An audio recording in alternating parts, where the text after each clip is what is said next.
Neil deGrasse Tyson just dropped some seriously scary news about Betelgeuse that has the entire astronomy world freaking out. This isn't your typical space update. We're talking about a massive star that could literally change our night sky forever. What Tyson revealed about this cosmic monster will blow your mind and maybe keep you awake at night. If you thought you knew everything about this red giant, think again. This announcement changes everything we thought we knew about when and how Betelgeuse might explode. The Beast of Orion. Getting to know Betelgeuse. When you look up at the night sky and spot Orion the Hunter, Betelgeuse is that distinctly reddish star that marks his left shoulder. But calling it just a star is like calling the Empire State Building just a building. This thing is absolutely massive, beyond anything most people can imagine. Betelgeuse is what astronomers call a red supergiant, and it's roughly 15 times heavier than our sun. But here's where it gets really wild. While it's only about 15 times more massive, it's nearly 700 times bigger across.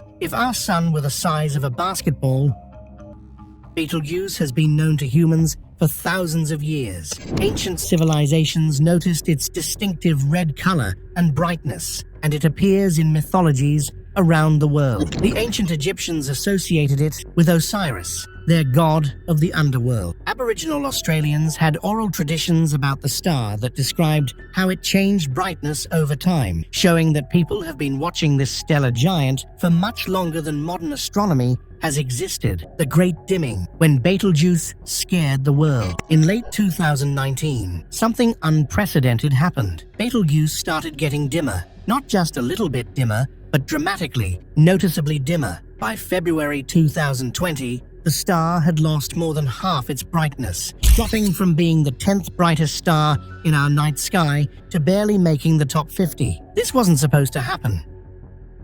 Sure, Betelgeuse is what's called a variable star, meaning its brightness normally goes up and down in predictable cycles. It has a regular pattern where it dims and brightens over about 400 days, and another longer cycle that takes about 5 years. But this dimming was completely off the charts, unlike anything astronomers had ever seen from this star. The internet went absolutely crazy. Social media was flooded with posts asking if Betelgeuse was about to explode. Scientists were getting calls from reporters wanting to know if we should be worried. Some people started stockpiling supplies, thinking the supernova might somehow affect Earth. The whole thing became known as the Great Dimming of Betelgeuse, and it had everyone from professional astronomers to backyard stargazers glued to their telescopes. What made this so exciting and terrifying at the same time was that massive stars like Betelgeuse are known to sometimes dim right before they explode as supernovae. When a star is getting ready to blow up,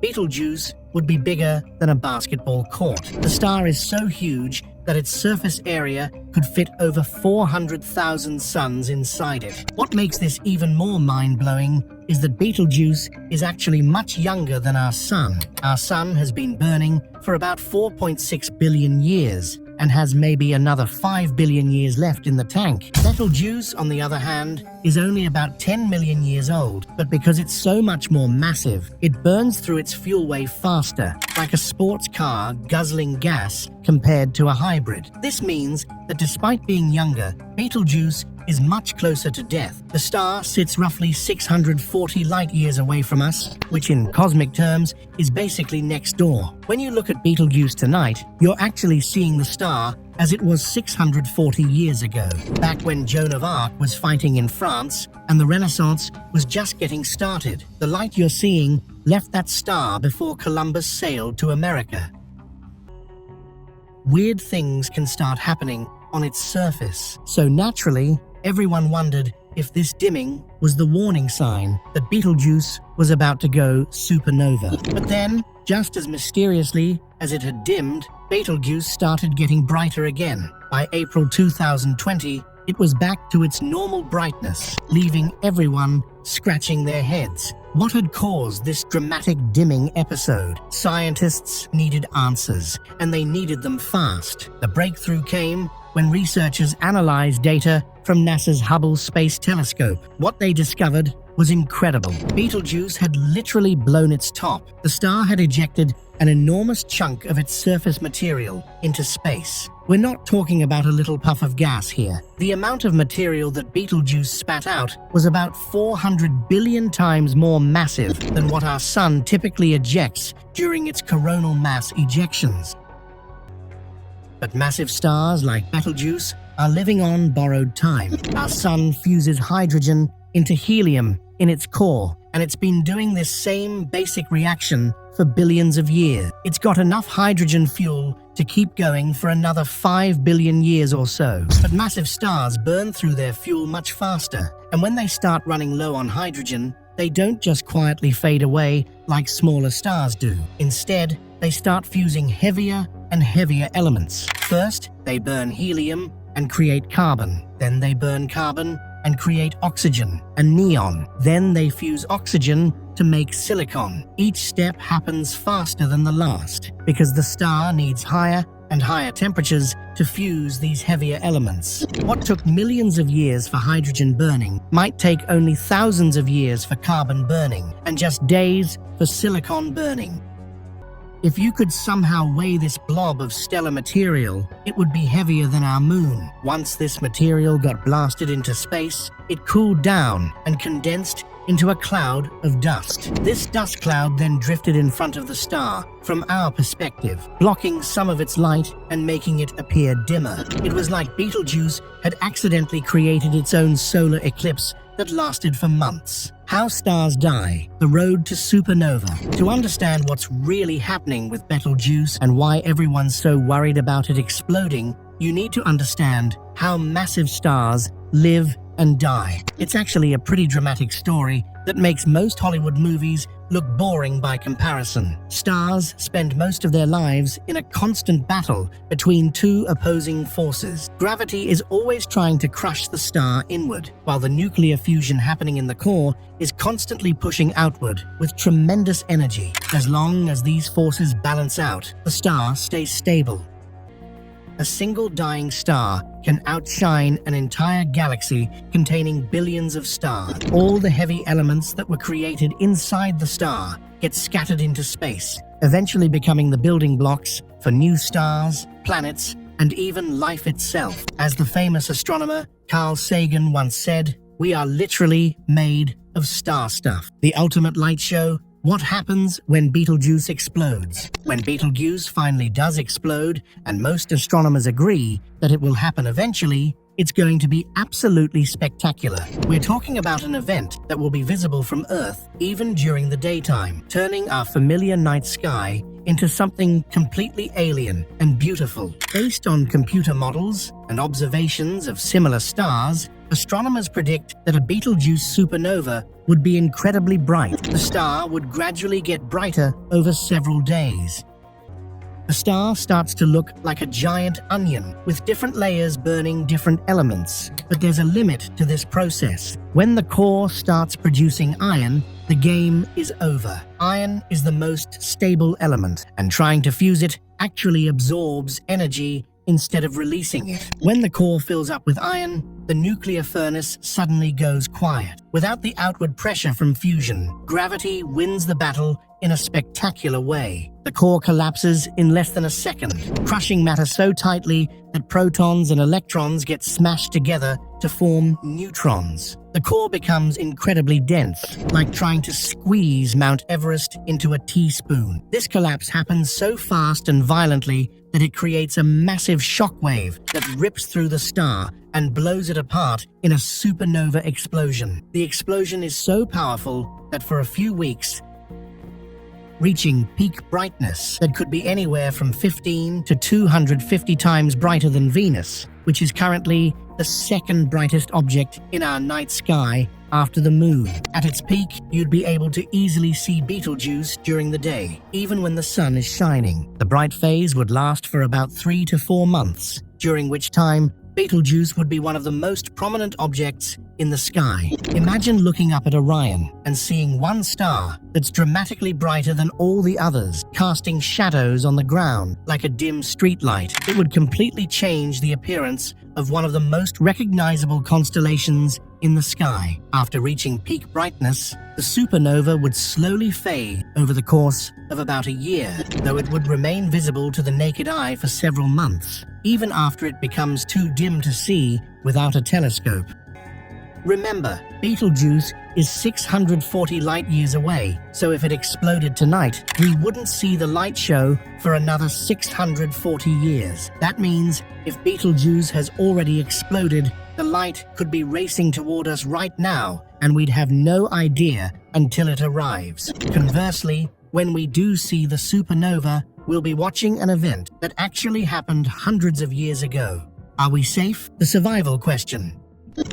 One of the first questions people ask when they hear about Betelgeuse potentially exploding is whether it would hurt us here on Earth. It's a completely reasonable concern. After all, we're talking about an explosion so powerful that it can outshine billions of stars. Surely that much energy could cause some damage, right? The good news is that we're almost certainly safe. Betelgeuse is far enough away that even when it explodes, the dangerous effects won't reach us in any meaningful way. Scientists have studied this question extensively, and they've determined that for a supernova to pose a serious threat to life on Earth, it would need to be much closer, probably within about 25 to 50 light-years of our solar system. At that distance, a supernova could potentially damage our atmosphere, particularly the ozone layer that protects us from harmful ultraviolet radiation. The high-energy particles and radiation from a nearby supernova might also interfere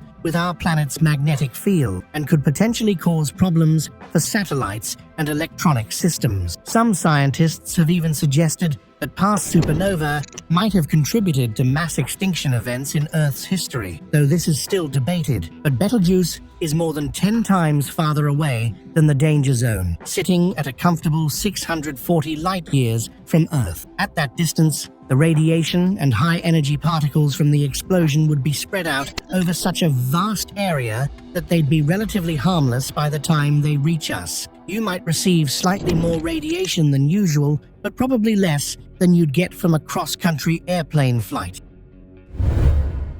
There is one potential concern that some scientists have raised, though it's considered unlikely to be a serious problem. Supernovae can sometimes produce focused beams of high-energy radiation called gamma-ray bursts. If one of these beams happened to be pointed directly at Earth, it could potentially cause more damage than the general explosion. However, most astronomers don't think Betelgeuse is the type of star that would produce a gamma-ray burst when it explodes. The bigger impact would probably be on our technology. The increased radiation and charged particles from the supernova could potentially interfere with satellites, GPS systems, and radio communications for a period of time. Airlines might need to reroute flights that normally go over the polar regions, where the Earth's magnetic field provides less protection from cosmic radiation. From a psychological and cultural standpoint, a Betelgeuse supernova would be enormous. Having a second sun visible during the day would be unlike anything in recorded human history. It would probably inspire countless works of art, literature, and music. Religions might interpret it as a sign or portent. It would definitely be one of those events that people would remember for the rest of their lives, like where they were when they first saw the supernova. Astronomers would be able to study the expanding cloud of gas and debris for decades or even centuries afterward. The explosion would also create a beautiful nebula as the ejected material spreads out into space. This expanding shell of hot gas would glow with different colors as various elements get excited by the energy of the blast. Over thousands of years, this material would spread across light years of space, eventually mixing with the interstellar medium and potentially helping to form new stars and planets. But here's something really cool. The supernova wouldn't just be visible in regular light. It would also produce massive amounts of other types of radiation, including X-rays and gamma rays. Space-based telescopes would be able to study these high-energy emissions and learn incredible details about what happens during a supernova explosion. It would be like having a front-row seat to one of the most violent and energetic events in the universe. The timing of the explosion is also fascinating to think about. One of the most interesting candidates is Eta Carinae, a massive star system located about 7,500 light-years away in the southern constellation Carina. This star is even more massive than Betelgeuse and has a history of dramatic outbursts. In the 1840s, Eta Carinae underwent a massive explosion called the Great Eruption, which briefly made it the second brightest star in the sky. The explosion created a beautiful double-lobed nebula called the homunculus that's still expanding today. What makes Eta Carinae particularly interesting is that it's actually a binary system with two massive stars orbiting each other. The interaction between these two stars makes the system highly unstable and could potentially trigger a supernova explosion sooner than would otherwise be expected. Some astronomers think Eta Carinae could explode within the next million years, which is practically tomorrow in astronomical terms. Another candidate is Rigel, the bright blue star that forms Orion's left foot. While Rigel is much younger than Betelgeuse, it's also much more massive, perhaps 20 times the mass of our Sun. Massive blue stars like Rigel burn through their fuel extremely quickly and can explode as supernovae even though they're only a few million years old. However, Rigel is much farther away than Betelgeuse, so its eventual explosion wouldn't be as spectacular from our perspective. Closer to home, there's Spica, a massive binary star system in the constellation Virgo.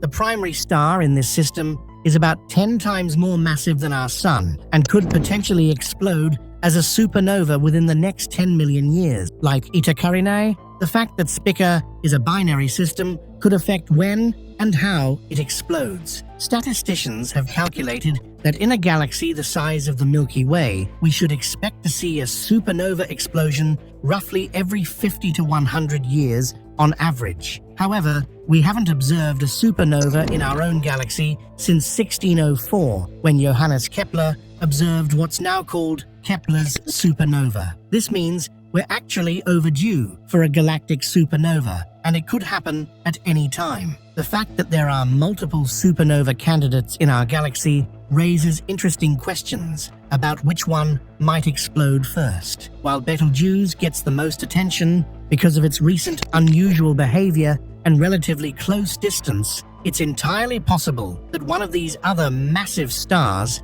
could surprise us and explode first. There's also the possibility of discovering new supernova candidates as our observational capabilities improve. Many massive stars are hidden behind dust clouds or are too faint to observe easily with current telescopes. As instruments like the James Webb Space Telescope allow us to see deeper into space and through cosmic dust, we might discover additional massive stars that are approaching the end of their lives. Thanks for watching another episode. While you are still here, make sure to click the video on your screen for more quality content.